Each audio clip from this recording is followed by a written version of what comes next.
Stevie Fast Jackson inside our race shop with a post-Charlotte 4-wide update.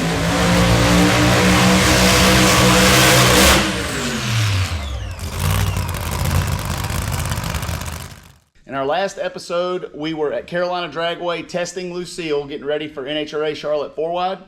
We took Lucille to Darlington Dragway, did some testing the week of the race, ran really well. We ended up shutting it off at 1,000 foot, running 578 at 211. Went 375 to the 8 at 200 miles an hour, and we're in good shape. We show up to Charlotte, warm up is flawless, go up there for the first round of qualifying, and the car will not start. What's going on with Stevie Fast Jackson, lane number 1? You're picking a fine time to leave him, Lucille. The name of his car. Stevie Fast putting out posts on YouTube on a regular basis. I don't know the way the body language is. They're pushing him back. That is unfortunate. But Stevie Fast and the Bahrain 1 racing team not going to be able to answer the call.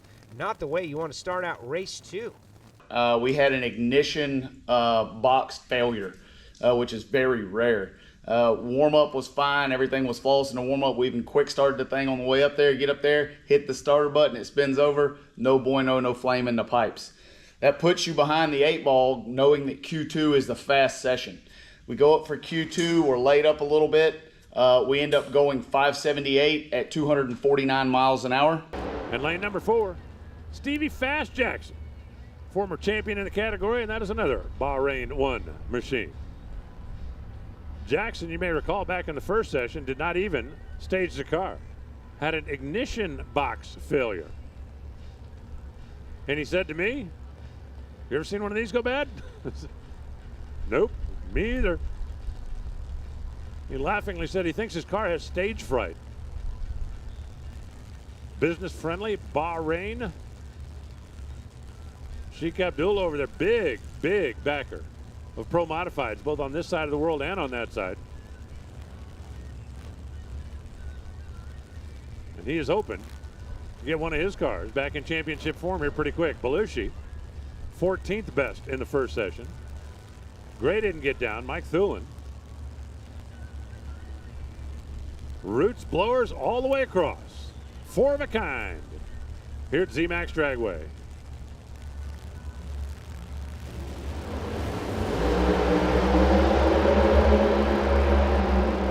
Out of the throttle is Mike. Down to the stripe, 578 for Stevie. Pretty good run. Put us, I think, 5th at the time. The next day, Q3, the session's hot. The track is warmer today. There's more water in the air. Slippery racetrack. We go right down the racetrack, go 581, I think 248. Number 3, that is Stevie Fast. Won back-to-back championships and U.S. Nationals. And the guy's a celebrity on YouTube. Car known as Lucille.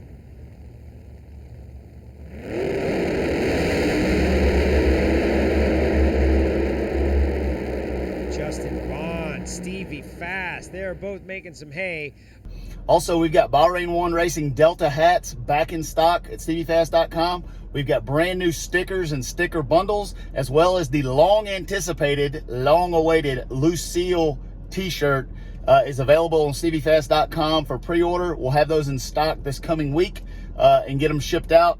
And thank you guys for supporting our team. When you guys buy our merch, when you guys wear our merch, when I see you guys in our stuff at the track, I want to let you know that I really appreciate it. It helps keep us going. Thank you for your support. We're in good shape for Q4. I feel like we got a really good car on a hot racetrack, and we go up for Q4 swinging at it. Track's 130 degrees in Q4. Car pulls off beautifully. It's ripping down the racetrack, and it explodes the ring gear in the transmission, breaks the planetary. Lanes 2 and 3 going to be last to go in. Here we go. Sydney off the throttle. Stevie off the throttle. Basically, car goes to the high side chip, and you're just in neutral. Basically, you neutral drop the car. When that happens, we take the engine apart because normally it's going to pitch the rods out the next run. We pull the differential apart after Q4, pull the transmission apart. So basically a complete drivetrain change. We go up for E1. E1 was like almost a repeat from 2018. I'm in lane 4.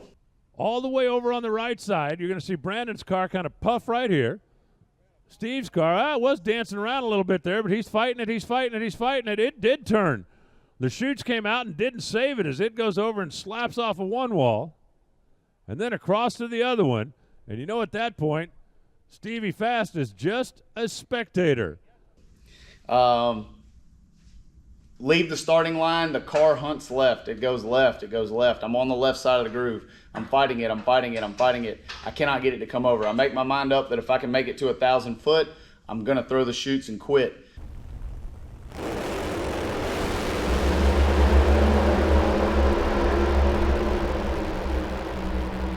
Down to the stripe they go.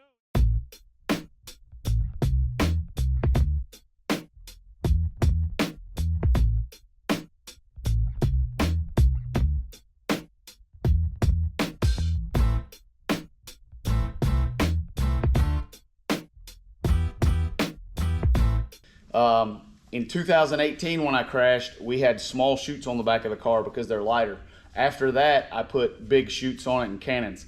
The car whips sideways at 1,000 foot. I throw the chutes and the chutes save the car.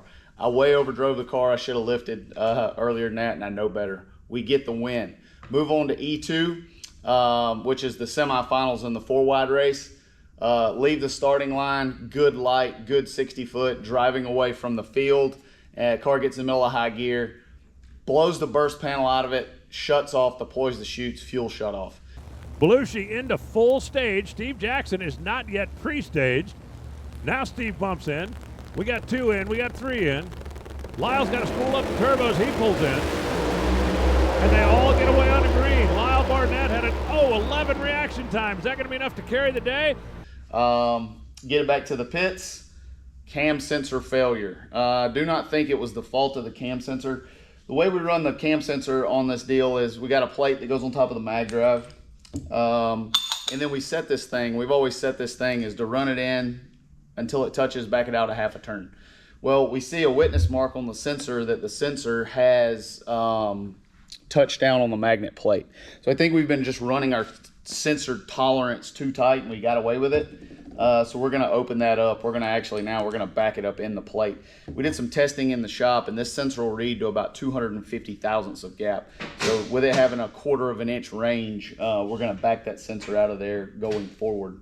It'll change the timing of it a little bit of where it needs to be clocked, but it'll be minuscule. So outside of silly parts failures, I think we had a pretty good race. Lucille's acting like a normal race car, and we have Virginia coming up this week. We're gonna do some testing in Galad on Wednesday of Virginia, and then we're gonna haul this thing to Virginia. We have 1 round of qualifying Friday night. We have 2 rounds of qualifying on Saturday and race on Sunday, and it's a standard race. There ain't 4 cars up there, not 4 staging bulbs. Looking forward to it. Love the fans in Virginia. Love the Pro Mod support that racing on the East Coast gets us. And there's a fleet of fast cars that are going to be there. So we're looking forward to it. We'll take you guys along with us. Thanks for watching.